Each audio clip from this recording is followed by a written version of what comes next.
Trump's tariffs aren't just about economics. They're about the overall implications for international relations and the global balance of power. We're talking about a diminished United States, a fractured set of alliances that have defined the international system for decades, an emboldened set of anti-US blocs, and an overall restructuring of the status quo, the current global order as we know it. So in this video, I explain what matters, why it's important in the short term, but also much more significant in the longer term and in ways that you might not have actually considered. This is the Global Gambit. So here we go again. Trump's tariffs, Trump's trade war. We are back, bigger, bolder, and somehow even less thought through than last time, you could argue. Less than 2 weeks into his new administration, and Trump has decided to slap these new hefty tariffs on America's three biggest trading partners, Canada, Mexico, and China. Now, two of those are allies. One of them is an adversary, you can argue. A 25% tariff on North American imports and a 10% levy on China's imports as well. They may not seem catastrophic at first, but make no mistake, this is just the opening salvo. If history is any guide at all, and if Trump is to stay true to his rhetoric, things are going to get a whole lot worse. This isn't just about higher prices for the American consumers, though that's definitely a part of it. It's about the longer term consequences, the sort of geopolitical and balance of power that I really want to emphasize in this video. The economics is part of that, but it's all intertwined. And what Mr. Trump seems to forget is that things don't happen in a vacuum, and that his very desire to sort of monopolize or deepen at least American independence and sort of ability to avoid national security risks is actually something that could happen in an even bigger scale. Let's break it down. And if you like explainers such as these, then do consider subscribing and ringing the bell so you know when I'll be uploading another video with plenty of British snark, as well as some analysis. But why are tariffs being utilized, and why do politicians love them so much? At their core, tariffs are essentially taxes. They're taxes on imported goods. The idea is to make foreign products more expensive, forcing consumers and businesses to buy domestically produced alternatives. Sounds simple, right? In theory, it's meant to be to protect local industries, and certainly one can appreciate a desire to stimulate a resurgence in domestic, say, manufacturing. But in reality, they do often backfire spectacularly. A quick history lesson tells us this. The last time tariffs were used at this scale was in the 1930s, in the interwar period, with the infamous, what's known as the Smoot-Hawley Tariff Act. Back then, the US thought it could shield its industries from the Great Depression in the 20s by jacking up import duties. The result? A global trade war. Retaliatory tariffs, which are already going to be implemented by the Canadians, Mexicans are incoming, and what led to an even deeper economic slump for everybody. Countries stopped trading with the US, and the policy arguably made the depression far worse, but also drawn out for longer. Fast forward nearly a century now, and Trump seems determined to test whether history really does repeat itself in this regard. So, what happens next? You could argue it's a case of short-term pain, long-term disaster. In the immediate term, the effects are quite straightforward.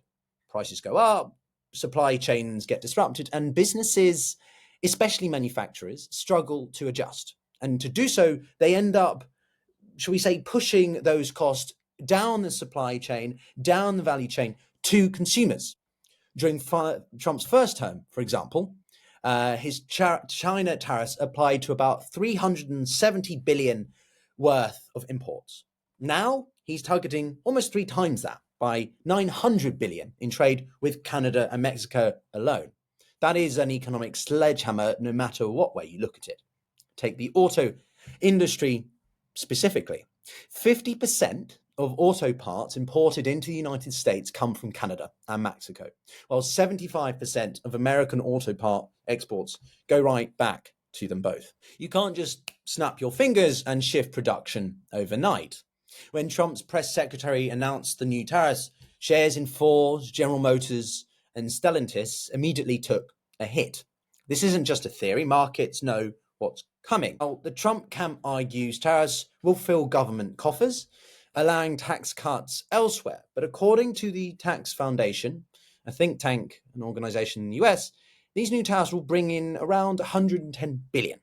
That's 2% of US tax base. That's a drop in the ocean compared to the havoc that it will cause.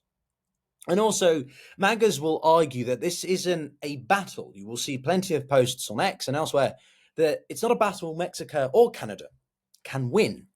Now, point being that exports to America are around 20% of Canada's GDP and 30% of Mexico's GDP. By contrast, American exports to Canada and Mexico are combined about just 3% or so of US GDP. The Peterson Institute of International Economics, another think tank, estimates that the tariffs of 25% could shrink Mexico and Canada's economies by 1 to 2% over the next few years. And with these current measures, the growth drag in America would be closer to 0.2%. But that's the crux of this video, which is that it doesn't just apply to economics. Indeed, the real damage is geopolitical. The US relies on its allies to counterbalance adversaries, notably the Chinese, in certain areas. And Trump's tariffs are only going to weaken those alliances, push those allies away. Canada has already announced a 25% counter tariff. Mexico's gearing up to retaliate. And China is being handed a golden opportunity here. By making trade with the US more expensive and unpredictable, Trump is giving countries every reason to deepen ties with China instead. China is seen as the more stable, predictable major power. Beijing has been working for years on this to position itself as that more economic partner, investing in trade agreements like our CEP, investing in the world's largest free trade deal and the Belt and Road Initiative. And now, thanks to Trump's incoming tariffs, even traditional US allies will start thinking twice about whether Washington is reliable. Even the European Union has made it very clear if Trump applies some form of tariffs, as he has done now, to Canada and Mexico, they have retaliatory tariffs in place, ready to go. What does that do for overall unity within Western partners and allies? What does it do to countries that are non-aligned? When they look at the two largest powers competing for influence as the sort of global hegemon, and they think, well, America's going to weaponize not just its currency, but its overall economic situation and standing to essentially punish or bully us into doing what they want. China may well not be everyone's ideal partner, but they certainly are seen as less of a volatility for countries that are seeking to purely behave on transactional and economic terms. So while Trump claims he's protecting American workers, he's actually making it harder for US companies to sell their goods abroad and to be considered worthwhile investments. Indeed, this is part of the bigger picture. America's self-inflicted isolation. Optics in international relations is huge. America's trading partners aren't just a matter of convenience. They are a key part of its global strategy. The more Washington alienates its allies, the less leverage it has on the world stage. And while tariffs may be a great political soundbite, they certainly sound like Trump is taking the initiative and protecting America first, all this sort of stuff. Blaming foreigners for economic woes is an easy sell. But the reality is that it doesn't fix the fundamental, the systemic, structural issues that Trump claims that they do and will. America's trade deficit isn't because it's being, quote, taken advantage of. It's because of domestic economic factors like low savings rates and high consumer demand. Slapping tariffs on imports doesn't change that. It shifts the pain into ordinary consumers and businesses. Now, I try to refrain from being too opinionated on my videos sometimes, but in this regard, there is no qualms about it. Tariffs are a bad idea, and they will only serve to really make Trump and the worst part of this, the irony, his voter base will be the most to suffer. Now let's consider some what ifs. If Trump sticks to this playbook, expect things to escalate. As I said, Europe will likely be in his firing line next, and they've already made it very clear that they will retaliate. And let's not forget his ultimate goal, a universal tariff on all imports into the US. We're likely to see intensified inflation for the United States, something that Trump has said he would get rid of. And this would hit American households hard. There's no question about that. Higher tariffs on electronics, appliances, cars would push up prices. In the short run, it could be politically popular to say we're sticking it to China, but it's American consumers who would bear the brunt of those price hikes. The knock-on effect would be a slowdown in consumer spending, which drives about 2/3 of the US economy right now. It's a double-edged sword as well, because the tariffs hurt Chinese exporters, they'd also hurt US businesses that rely on those Chinese imports to keep prices competitive as well. What if China retaliates, or more likely when and how? Well, if China retaliates, that will be restricting likely critical resources that the US needs. Whether you like it or not, China controls a huge amount of precious mineral markets and flows, and that will be something that China can flex its muscle by ensuring that crucial parts for electronics, batteries, and even defense technology are restricted. A full-scale trade war could see China limit those exports, putting the US dependency and ability to just perform in a really precarious position.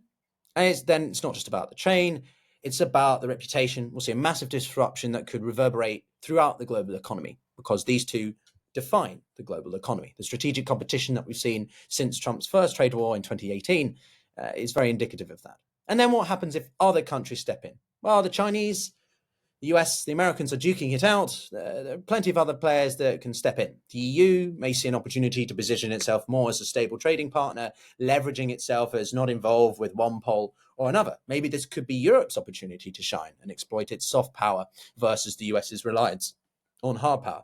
In fact, some European companies have already taken steps to bypass US sanctions and are finding new markets in areas of Asia. Emerging markets themselves, EMEs, across Asia would be looking to benefit. India, Vietnam, and even Mexico itself could still see an uptake in trade as their supply chains are located outside of China and the immediate US-China dynamics. This shift would obviously hurt US companies even more, and industries where cost competitiveness is key would, well, that's what business is. You go where the costs are lowest and most competitive. Manufacturers who relied on cheap Chinese labor could find themselves at a disadvantage compared to firms moving operations to countries with lower costs and more favorable trade policies. And then what if this leads to, say, domestic unrest in the United States? More tariffs could lead to strikes, protests, particularly from industries that are hit hardest by the trade war: farmers, manufacturers, small businesses. Remember, many of these industries are already struggling after the trade disruption caused by previous tariff hikes. And while some manufacturers might benefit from reshoring production, others might find themselves unable to compete with the higher costs of doing business in the US. And this would push the debate on tariffs even further into the political sphere as voters start questioning the effectiveness of Trump's trade policies. And that we can rally behind the idea of economic nationalism, which is what Trump is trying to utilize. But ultimately, that would be played out in the midterms, of which Trump, whilst he holds an absolute majority in all, he certainly is not short of being at risk. Now, if you like this video, my analysis, do consider giving it a like and subscribe.